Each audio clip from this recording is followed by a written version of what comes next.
Capítulo 29 O Espiritismo no Brasil.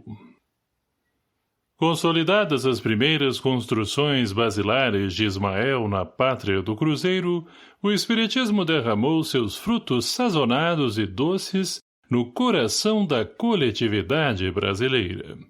Em seu seio, nas grandes sociedades e nos lugares obscuros, a doutrina consoladora apresentou sempre as mais belas expressões de caridade e de fraternidade. Jesus, com as suas mãos meigas e misericordiosas, fez reviver no país abençoado dos seus ensinamentos as curas maravilhosas dos tempos apostólicos. Abnegados médiuns curadores, desde os primórdios da organização da obra de Ismael nas terras do Brasil, espalharam, como instrumentos da verdade, as mais fartas colheitas de bênçãos do céu, iluminando todos os corações. Curando os enfermos, os novos discípulos do Senhor restabeleciam o espírito geral para a grande tarefa.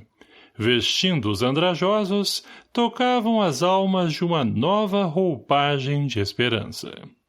Enquanto na Europa a ideia espiritualista era somente objeto de observações e pesquisas nos laboratórios, ou de grandes discussões estéreis no terreno da filosofia, não obstante os primores morais da codificação kardeciana, o Espiritismo penetrava o Brasil com todas as suas características de cristianismo redivivo, levantando as almas para uma nova alvorada de fé. Aí, todas as suas instituições se alicerçavam no amor e na caridade. As próprias agremiações científicas que, de vez em quando, aparecem para cultivá-lo, na sua rotulagem de metapsíquica, são absorvidas no programa cristão, sob orientação invisível e indireta dos emissários do Senhor.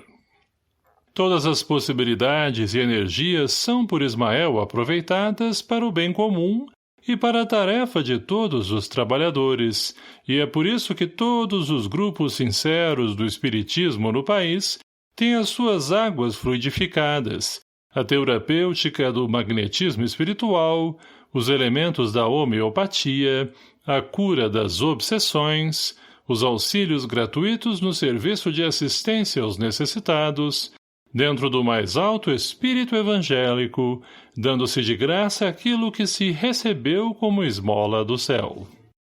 Não é raro vermos caboclos que engrolam a gramática nas suas confortadoras doutrinações, mas que conhecem o segredo místico de consolar as almas, aliviando os aflitos e os infelizes, ou, então, médiuns da mais obscura condição social e nas mais humildes profissões, a se constituírem instrumentos admiráveis nas mãos piedosas dos mensageiros do Senhor.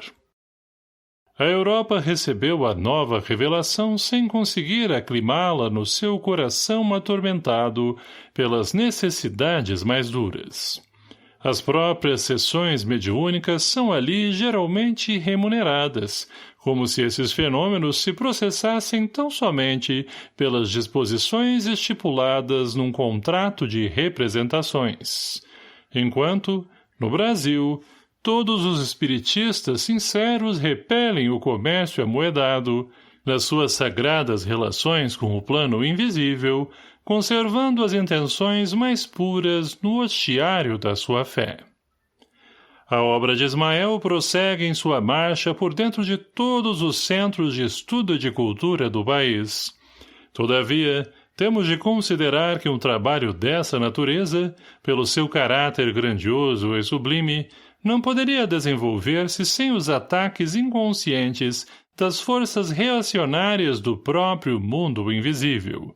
E, como a Terra não é um paraíso e nem os homens são anjos, as entidades perturbadoras se aproveitam dos elementos mais acessíveis da natureza humana para fomentar a discórdia, o demasiado individualismo, a vaidade e a ambição, desunindo as fileiras que, acima de tudo, deveriam manter-se coesas para a grande tarefa da educação dos espíritos, dentro do amor e da humildade. A essas forças, que tentam a dissolução dos melhores esforços de Ismael e de suas valorosas falanges do infinito, deve-se o fenômeno das excessivas edificações particularistas do espiritismo no Brasil, particularismos que descentralizam o grande labor da evangelização. Mas, examinando semelhante anomalia, somos forçados a reconhecer que Ismael vence sempre.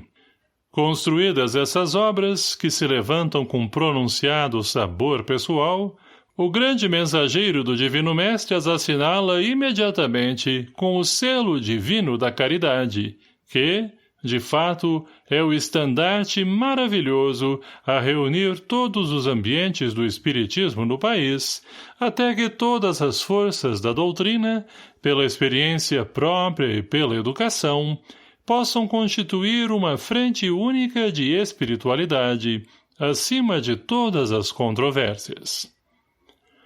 É para essa grande obra de unificação que todos os emissários cooperam no plano espiritual, objetivando a vitória de Ismael nos corações. E os discípulos encarnados bem poderiam atenuar o vigor das dissensões esterilizadoras para se unirem na tarefa impessoal e comum, apressando a marcha redentora.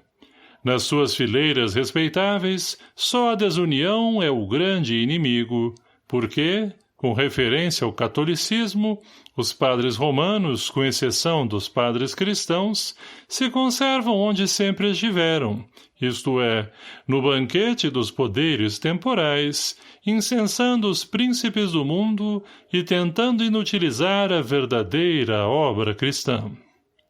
Os espiritistas bem sabem que, se eles constituem sérios empecilhos à marcha da luz, todos os obstáculos serão, um dia, removidos para sempre do caminho ascensional do progresso. Além disso, temos de considerar que a Igreja Católica se desviou da sua obra de salvação por um determinismo histórico que a compeliu a colaborar com a política do mundo, em cujas teias perigosas a sua instituição ficou encarcerada e que, examinada a situação, não é possível desmontar-se a sua máquina de um dia para o outro. Sabemos, porém, que a sua fase de renovação não está muito distante. Nas suas catedrais confortáveis e solitárias e nos seus conventos sombrios, novos inspirados da Úmbria virão fundar os refúgios amenos da piedade cristã. Depreende-se, portanto, que a principal questão do espiritualismo é proclamar a necessidade da renovação interior, educando-se o pensamento do homem no Evangelho para que o lar possa refletir os seus sublimados preceitos. Dentro dessa ação pacífica de educação das criaturas, aliada à prática genuína do bem, repousam as bases da obra de Ismael, cujo objetivo não é a reforma inopinada das instituições, impondo abalos à natureza, que não dá saltos.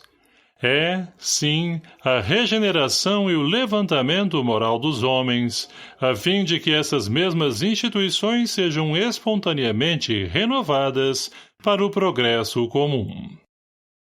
A tarefa é vagarosa, mas, de outra forma, seria a destruição e o esforço insensato. A obra da revolução espiritual, no Evangelho de Jesus, não se compadece com as agitações do século. Os que desejarem impor no seu compreensível entusiasmo de crentes os preceitos do Mestre às instituições estritamente humanas, talvez ainda não tenham ponderado que a obra cristã espera, há 2 milênios, a compreensão do mundo.